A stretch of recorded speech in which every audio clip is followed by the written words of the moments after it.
All right, so last time in our Hilchot Shabbat, we were talking about basis, which means a surface that is a basis. It's a surface that something Muktza rests on, and whether it renders the entire surface Muktza and everything else on it Muktza for the rest of Shabbos or not. We talked about those various laws, and now we are up to the principle of something called migo di'itkatsia. And this means that items that were muksa at the onset of Shabbos, and we've mentioned this before, like wet laundry that's not usable going into Shabbos, right, retain their full muksa status throughout the entire Shabbos, even if the defining cause of their muksa status vanishes during Shabbos. So for example, the wet laundry, your laundry, was not dry enough to wear at the onset of Shabbos. This becomes muksa now because if you handle the laundry, we're concerned that you will inevitably do schita, which will wring it out. You will do something to dry it, to make it usable, therefore it's muksa. And even later over the course of Shabbos, it becomes completely dry on its own through nothing that you did. You may not, now that it no longer has that condition that rendered it muksa going into Shabbos, it doesn't matter, it is still, once going into Shabbos it was off limits, it retains that status throughout the duration of Shabbos. This is based upon a halachic principle known as migo di'itkatsia. Below are some examples. Number one, schach that fell from the sukkah. Schach that fell from the sukkah on Shabbat or Yom Tov remains muksa even though it no longer fulfills any mitzvah purpose. Meaning, what made it muksa initially, going into Shabbos, is that it was an object of a mitzvah, right? That you cannot handle. And that's a whole category of muksa that we said, right? Like on Shabbos, you can't handle a lulav and an esrog. So unless it can be used, or it's meant to be for a mitzvah for Shabbos, right? So the schach now, it's no longer usable schach. What made it schach was the fact that it was on top of the sukkah. But now you cannot use it for anything else, and it retains its muksa status. Let's say you have a lulav and its leaves snapped off so that it's no longer kosher lulav, and thereby no longer rendered muksa. So a lulav whose leaves snapped off, making it invalid for the mitzvah, remains muksa through Shabbos and Yom Tov, even though it's no longer a mitzvah item. Wet laundry that was left on an outdoor clothesline remains muksa even after it has dried.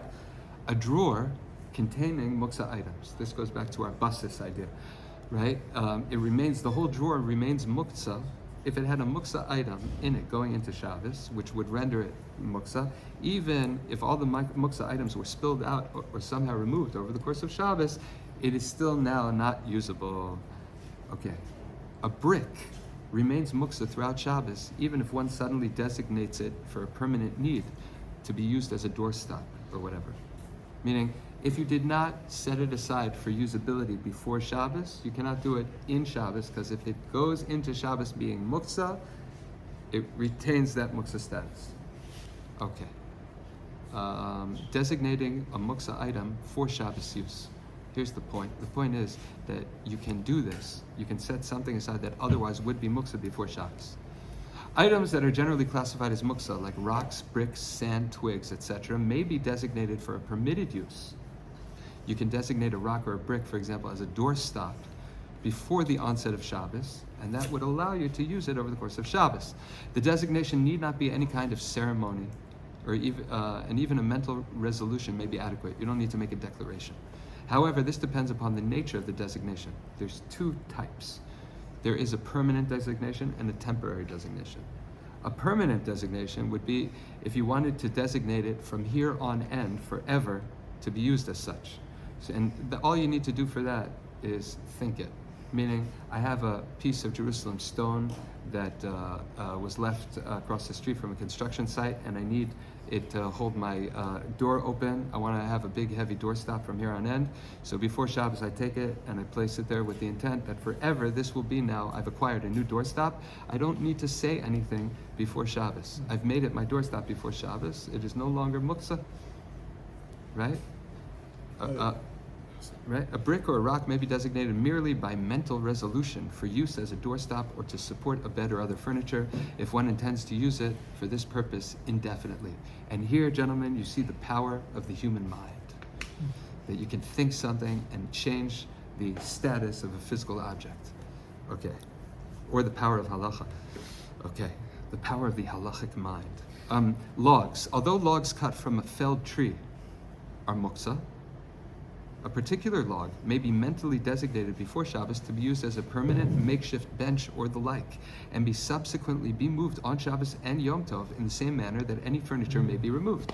I had a log there before Shabbos. I thought, hey, that log would make a great little bench, right, in my backyard. So over the course of Shabbos, I can take that bench and strategically place it in a comfortable place to be used.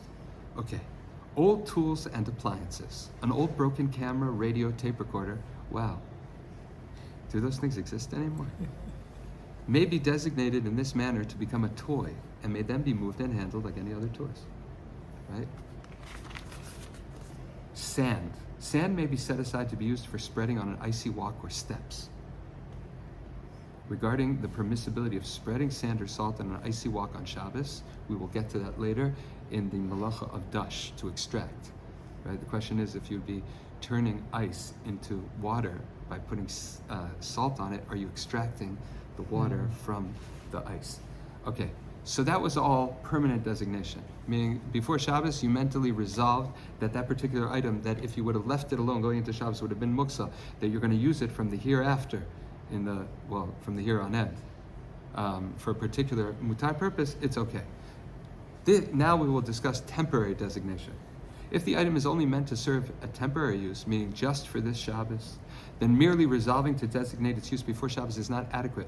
One must render a physical change in the item to make it suitable for its purpose. So you have to actually physically change it. One who wishes to designate a log, like we said before, but only for this Shabbos, but not forever, could sand or smooth it or wrap it with a covering.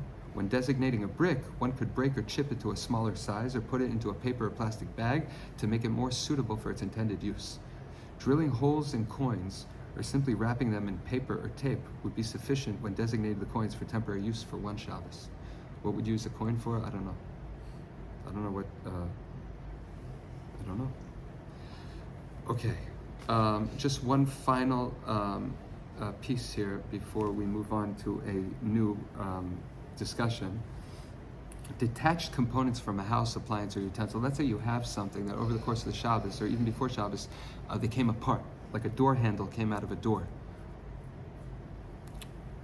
or a glass breaks, right? So now you have broken, non-usable pieces, right? So if a glass or plate breaks, its shards become muktza. Similarly, windows or doors that detached from a building, even though they're still perfectly usable, they're not broken, you have to reattach them. But they're not meant to be attached and detached as part of its normal use. They have to be installed, right? So while they're uninstalled, they're muktza because they become useless objects. Meaning, in order to be useful to you, you have to reinstall them. Therefore, in their uninstalled state, they're muktza. However, according to some poskim, replaceable components of an item or non-muktza appliance that became detached are not muktza necessarily in and of themselves. So according to this view, let's say you have a button that fell from a garment, or a lens that popped out of an eyeglass frame, or a gemstone that fell out of its setting. So all these things are not necessarily usable by themselves, right? But they're not muktza if they can be reattached or reconnected. Now this is a very, very careful, it's important this is discussed at length in another place because they're actually determining factors. And you can make a mistake and actually fix something on Shabbos and be over a malacha. Meaning you could take something that would have been rendered unusable by itself, and meaning sometimes an item is just considered detached and can be reattached, and sometimes the item is rendered the non-object anymore. And if you reassemble it, you'll be making it an object on Shabbos. So just hold off. Mental note here that this has to be discussed at length for practical purposes, but there are some poskim that say that with certain things, just two perfectly usable components of an item that separate, if they can be rejoined together, therefore those pieces don't necessarily become muktza. So you put this back in. You can pop that back in according to some poskim. Okay. However, many poskim classify detached components as muktza unless they can be improvised in their detached state for some utilitarian purpose. Meaning, your lens, according to some poskim, would be no longer. It would be muktza now because you can't use it by itself unless you would use it as a monocle. Meaning, if you would take the lens and you could actually use it in its state somehow by putting it in your eye and squinting, if you're comfortable with that, then by definition it's no longer unusable. Therefore, it's not muktza, right? and therefore you can handle it. Okay? So, however, okay, I think we said this, many poskim classify detached components as muktzah unless they can be improvised in their detached state for some utilitarian purpose. For example, broken parts of a toy are not muktzah if, as is often the case, they can still be used for entertaining a young child. Meaning, the toy that was originally a truck, now the kid took it apart and you have the wheels are just one axis or the back part, right? And he's happy playing with that. Now it's two toys. So that didn't become muktzah. They're both, now you just, they're both toys. In practice, most detached items, whether originally from a building or from an appliance, should be deemed muktzah. In some cases, according to all poskim. Examples: a detached doorknob, handle of a pot, broom handle, the leg of a chair or a table, or the wheel of a stroller or tricycle are all muktza. If a door handle comes out off the door in the middle of Shabbos, you may no longer use that door handle over the course of Shabbos. You have to put it aside, and you absolutely may not put it back in. You cannot put it back in. However, in contrast, there are some sort of windows, I don't know if you've ever seen them, that they have a handle that's meant to crank them open. It's meant to detach, put away, and put back. It's like a key. That is not the same because its intent of use, the way it's intended to be used, is to be attached and detached. Okay, so that's just a contrast to see that sometimes when something becomes a broken component, to put it back in would be to fix it. Baruch Hashem li'olam, amen v'amen.